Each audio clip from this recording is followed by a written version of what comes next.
Hey YouTubers, it's Charlie. Welcome to part 3 of my Game of Thrones Season 4 preview video. This video will cover Dany and the characters in the East, as well as a few supporting characters that didn't make it into my other videos. There's also been a few updates to the series that I'll go over too. And because enough people requested it, I'll include an extra long warning for spoilers.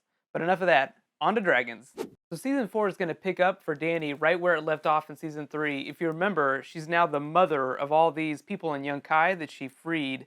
And since the dragons were born, she's kind of been like this prophet figure to all these people, but now she's going to become more of a leader. So before I talk a lot about Dany in season 4, you have to understand what the producers are doing with season 4 as it applies to books 3 and 4. Remember, it's supposed to cover the last half of book 3, but they'll also include some stories from season 4. That's just because the books are so long. Basically, it just means the stories are all going to get a lot simpler, so a lot of stuff is going to get left out. But we can talk more about those things once they start releasing episode synopsises.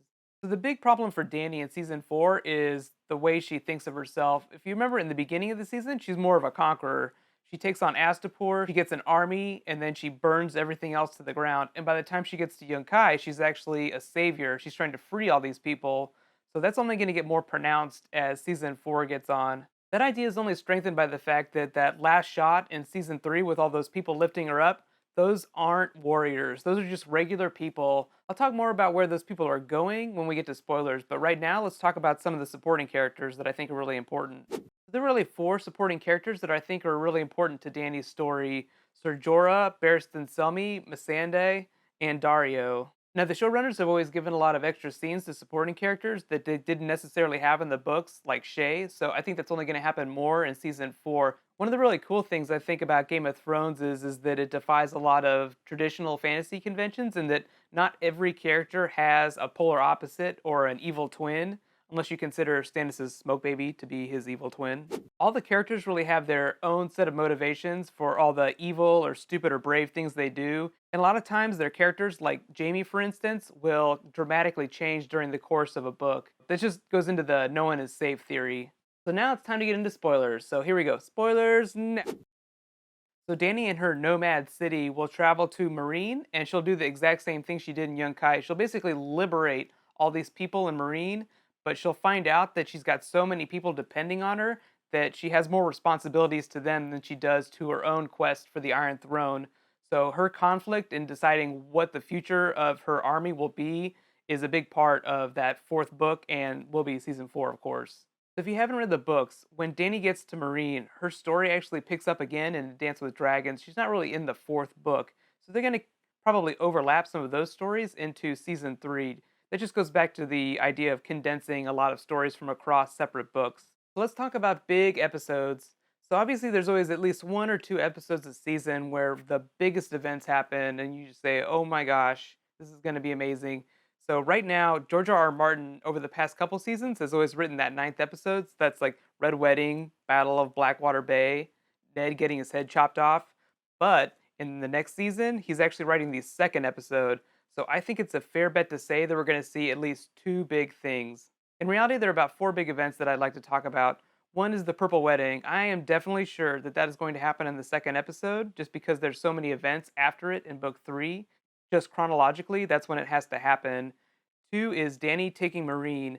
That actually might not come until the end of the season, but I think it's a good fair bet that she's going to march on Marine at least by the middle of the season. Then there's the Wildling attack on the Night's Watch. I think that would probably come later in the season, though. And then 4 is meeting Cold Hands and going to the Green Seer. That's more Dance with Dragons. So it's a fair bet that that's going to happen earlier in the season, just based on when we last saw Bran. There's one more thing that definitely might happen, but it's still only a rumor, and I think it'll happen later in the season, and that is Lady Stoneheart. I'll talk more about that in just a second.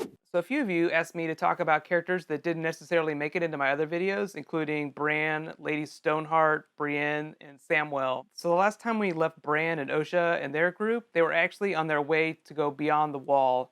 That's actually where they meet Cold Hands. I don't know if they're going to be featured in the 1st episode of the season, but I do think that they'll meet Cold Hands in that 2nd episode.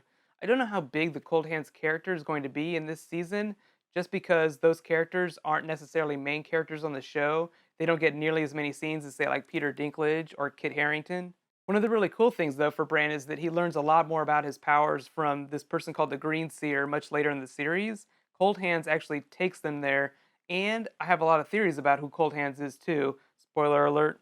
Sorry, I'm just joking about that. It's actually, I think, Benjen Stark. It's never confirmed, so that's still just a rumor. That's just my own theory. But he's basically like a white, like an undead person who helps them out. So it's a little bit strange, and it's never fully explained by George R. R. Martin, at least in this book. I think maybe in Winds of Winter, we'll find out about him a little bit more. You can think of that Green Seer helping Bran out as being like Obi-Wan Kenobi if he lived on Hoth, because remember, they are beyond the wall, so it is really cold.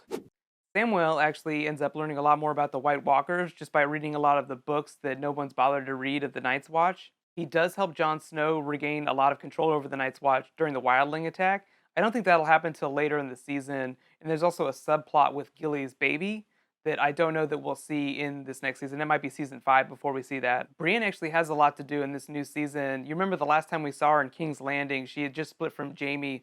Jaime will actually put her on another quest. He'll give her this really special sword that was melted down from Ned Stark's sword. It's called Oathkeeper, and she'll be charged with finding another Stark, Sansa. But she actually ends up fleeing to the Vale. You remember that place where Tyrion almost died in the first season?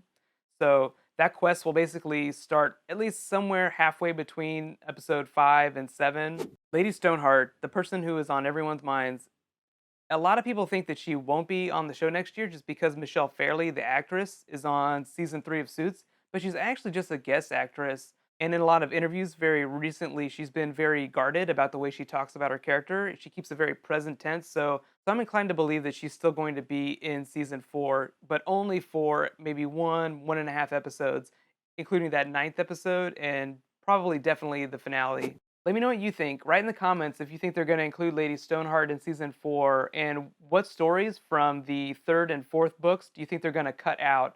What's going to make it into season 4, and what's going to get turned into something different? So there's so much to talk about on Game of Thrones. My next video is actually going to cover just the magical aspects of the show. That's right, I'm going to do an episode next Monday. Subscribe to get it.